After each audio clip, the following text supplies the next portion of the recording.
अस्सलाम वालेकुम। उम्मीद करती हूँ कि आप लोग पूरी दुनिया में जहाँ भी होंगे बहुत खुश होंगे और अपनी ज़ात से दूसरों को भी खुश रखने की कोशिश कर रहे होंगे। तो हम अपनी वीडियो में ये बात कर रहे हैं कि पाकिस्तानी औरतें इतनी ज़्यादा कॉम्प्रोमाइज़िंग क्यों होती हैं, इसकी क्या वजूहात हैं और इसके क्या रीज़न्स हैं।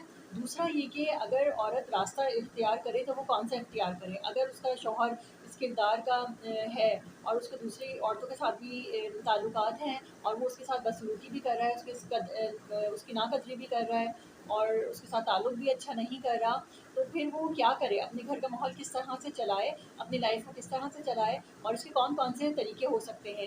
जैसे कि आज हमने 3 तरीके हम डिस्कस करने वाले हैं। या तो फुल कॉम्प्रोमाइजिंग स्टेट पर चली जाए, अल्लाह से लौ लगा ले, सब्र का दामन पकड़ ले, या फिर वो बीच का रास्ता इख्तियार करे, या फिर वो जो है सेपरेशन कर ले।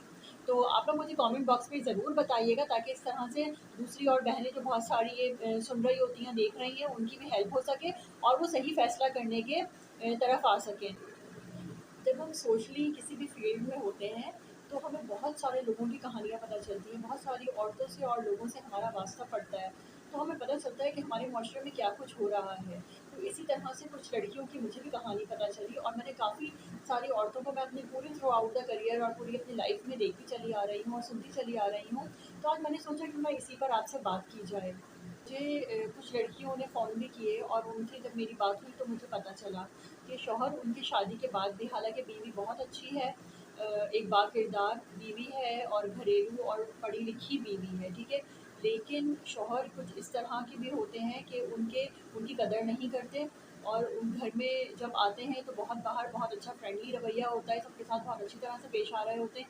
लेकिन वही शौहर जब घर में आ जाते हैं तो घर में बीवी के ऊपर चीखना चिल्लाना और उसकी कदर ना करना, बात ना सुनना और घर का माहौल एक अजीब-सा बना देते हैं, ठीक है। इस तरह के लोग भी होते हैं, मतलब एक पूरी अपनी जहालत का सबूत देते हैं। तो अगर इस तरह के शौहर हों किसी के, लड़की के, किसी औरत के, तो वो क्या करे, ठीक है। या तो वो कॉम्प्रोमाइज़ करके इसी तरह से, जैसे पाकिस्तान में हमारी औरतें हैं, इसी तरह से कॉम्प्रोमाइज़ करके अपनी ज़िंदगी गुजार रही होती हैं। वो हर तरह का ज़ुल्म-सितम, अगर पूरी दुनिया में कोई भी सुने तो शायद वो बहुत हैरान हो जो कुछ हमारे पाकिस्तान में होता है। हमारी औरतें किस तरह यहाँ ज़िंदगी गुजार रही होती हैं, हर तरह के ज़ुल्म, हर तरह के सितम, हर तरह की चीज़ें, किस-किस किस्म की चीज़ें बर्दाश्त कर रही होती हैं, तो वो नाकाबिले यकीन हो सकता है। क्यों एक औरत, ऐसी क्या वजूहात हैं जिसकी वजह से वो इस कॉम्प्रोमाइज़ करने पे, इस कॉम्प्रोमाइज़िंग लाइफ़ पे, इसको गुज़ारने पर मजबूर हो जाती है? या तो वो इसलिए कि वो माशरे के डर से कि उसकी फैमिली सपोर्ट नहीं करेगी, घर वाले उसे क्या कहेंगे, या बच्चे। ज़ाहिर है एक औरत सबसे पहले अपने बच्चों का सोचती है शादी के बाद कि उसके बच्चे कहीं उसकी वजह से सफ़र ना करें। कोई इसके लिए उसे ब्लेम ना किया जाए, क्योंकि आप जानते हैं हमारे माशरे में अगर किसी की डाइवोर्स हो जाए या कोई औरत खुला ले ले या अलहदगी सेपरेशन की तरफ जाए तो औरत को ही गलत समझा जाता है, औरत को ही समझाया जाता है, उसी को बुरा कहा जाता है। तो इसीलिए हमारी औरतें जो हैं वो इन्हीं तमाम चीज़ों की सोशल दबाव से, सोशल प्रेशर के डर से अपनी ज़िंदगी इतनी कॉम्प्रोमाइज़िंग गुजार रही होती हैं। तो मैं उन तमाम बहनों से यही कहूँगी कि अगर वो इस तरह से गुजार रहेंगे, या तो वो ये फ़ैसला कर लें कि उन्हें सब्र के साथ और जो है वो सिर्फ़ सब्र करना है, सिर्फ़ सैक्रिफ़ाइस करना है और अपनी और अपने बच्चों की ज़िंदगी की कुर्बानियाँ इसी तरह देते हुए अपनी लाइफ़ को इसी तरह से गुज़ारना है, ठीक है। और वो अल्लाह से लौ लगा लें, अल्लाह पर पूरा तवक्कल रख लें और इसी तरह से अपनी ज़िंदगी गुज़ारें।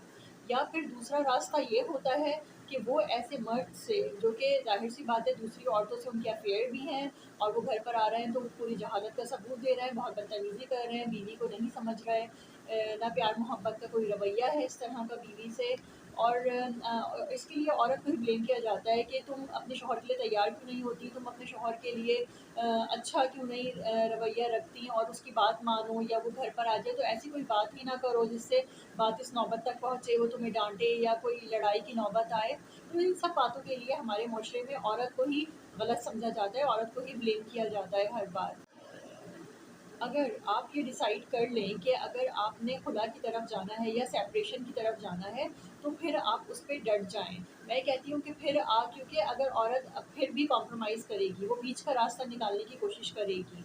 तो अगर वो बीच का रास्ता, मैं हरगिज़ ये नहीं कहती कि मैं इसके फ़ेवर कर रही हूँ या मैं मर्दों को गलत कह रही हूँ। लेकिन ये हकीकत है कि हमारे यहाँ ऐसे मर्द भी हैं जो कि दूसरी औरतों से किसी अफेयर में भी होते हैं और घर में बीवी से अच्छा सलूक भी नहीं कर रहे होते, लेकिन क्या होता है कि बीवियाँ फिर भी उनके साथ ज़िंदगी गुजार रही होती हैं। तो इसमें ये दरमियानी रास्ता निकालने से औरत का नुकसान ये होता है कि बच्चों के किरदार बिल्कुल ख़त्म हो जाते हैं, बच्चों की पर्सनैलिटी पे बहुत बुरा असर पड़ता है और वो अपनी भी मेंटली जो कंडीशन है, मैंने देखा है कि वो बिल्कुल ख़त्म कर लेती है। बहुत सूरत हाल में बहुत बुरे असरात उनके ऊपर भी पड़ते हैं। तो ये बीच का रास्ता अगर आप निकाल रही हैं तो इसको सोच लें, समझ लें, वरना फिर आप सेपरेशन की तरफ जाइए और जो भी आप फ़ैसला करें आप उस पे कायम रहें और उस पे डट जाएँ। क्योंकि मैंने बहुत सारी औरतों से, अपनी कुछ आंटीज़ से, कुछ सीनियर ख़वातीन जो थी, जो अपनी पूरी ज़िंदगी सक्सेसफुली गुज़ार चुकी हैं, तो मैंने जब उनसे पूछा कि क्या ऐसे लोग सुधरते हैं, तो उन्होंने मुझे यही बताया कि देखिए 99% ऐसे लोग, ऐसे किरदार के आदमी जो होते हैं, वो कभी भी नहीं सुधरते। वो औरत अपनी पूरी ज़िंदगी इसी तरह से रोते, पीटते, सिसकते और मतलब इसी तरह से वो गुज़ार देती है। तो वो आदमी पर नहीं सुधरते, या तो वो दूसरी शादी कर लेते हैं और ये तमाम सारे मामलात उनके साथ होते हैं। और जब वो नहीं सुधरते तो फिर इससे क्या होता है, उनकी अपनी मेंटल स्टेट पे भी फ़र्क पड़ा होता है और बच्चों की पर्सनैलिटी पर भी, बच्चों के किरदार पर भी बहुत बुरा असर पड़ा होता है। क्योंकि ज़ाहिर है जब बच्चे ये तमाम सूरत हाल अपने माँ बाप की ज़िंदगी में देखेंगे इस तरह से, तो वो जब अपनी एक मैरिड लाइफ में जाएंगे, कदम रखेंगे अपनी एक मैरिड लाइफ में, तो फिर वो उस वक्त भी यही चीज़ें फॉलो करने लगते हैं और वो भी इसी तरह से करने लगते हैं जो वो अपनी ज़िंदगी में पूरा देख कर आए होते हैं, पूरी अपनी ज़िंदगी में बर्दाश्त कर कर आए होते हैं। तो इस तरह से बच्चों की ज़िंदगी भी ख़राब होती है। इसीलिए मैं हमेशा ये बात कहती हूँ कि अपनी बेटियों को अच्छी तालीम दें, उनको जहेज़ में आप ना दें, आप कोई भी ऐसी एक्सपेंसिव चीज़ आप उनको कुछ ना दें, लेकिन आप उन्हें एक अच्छी ज़िंदगी में तालीम दें, ताकि वो अपनी ज़िंदगी में कोई भी ऐसा फ़ैसला करना पड़े, कभी भी ऐसा कुछ हो उनकी ज़िंदगी में, तो वो एक बेहतर फ़ैसला कर सकें अपने लिए एक बेहतर रास्ता इख्तियार कर सकें। इसीलिए मैं सपोर्ट करती हूँ कि औरतों को भी फाइनेंशियली स्ट्रॉन्ग होना चाहिए। औरतों को भी इस दौर में कुछ ना कुछ ज़रूर करना चाहिए, या तो कोई बिज़नेस की तरफ जाएँ या किसी जॉब की तरफ जाएँ, या घर में वो आजकल बहुत सारे वेज़ हमारे पास मौजूद हैं, हम कोई भी इख्तियार कर सकते हैं। अगर हमारी बेटियाँ, हमारी माएँ फाइनेंशियली भी स्ट्रॉन्ग होंगी, तो उन्हें इस बात का डर नहीं होगा कि मर्द कह दे कि मैं आपका खर्चा बंद कर दूँगा, तो बोले भई ठीक है, ना दो, मैं तो चला रही हूँ। उन्हें डर नहीं होगा कि मैं तुम्हें निकाल दूँगा, तुम सड़क पे आ जाओगी। तो वो उसे जवाब दे सकें स्ट्रेट फॉरवर्डली कि मेरे पास ये रास्ता है और वो इस तरह से इस पे गुज़ारा हो रहा है उसका, वो उस पे डिपेंडेंट नहीं है। कमेंट सेक्शन में राय का इज़हार ज़रूर कीजिएगा और अगर किसी का भी कोई सवाल हो, कोई क्यूरीज हो, तो वो ज़रूर लिखकर मुझे बताइएगा। साथ ही साथ ताकि दूसरों को भी फैसला साज़ी करने में हेल्प हो सके, मदद मिल सके। इसके साथ ही मेरी वीडियो को पसंद करने का, लाइक करने का बहुत-बहुत शुक्रिया। मेरी वीडियो को इसी तरह से लाइक करते रहिए, मुझे मोटिवेट करते रहिए और साथ में खुद भी मोटिवेट होते रहिए। अगर चैनल पे नए हैं, फर्स्ट टाइम देख रहे हैं, तो सब्सक्राइब करना नहीं भूलिएगा। अल्लाह हाफ़िज़।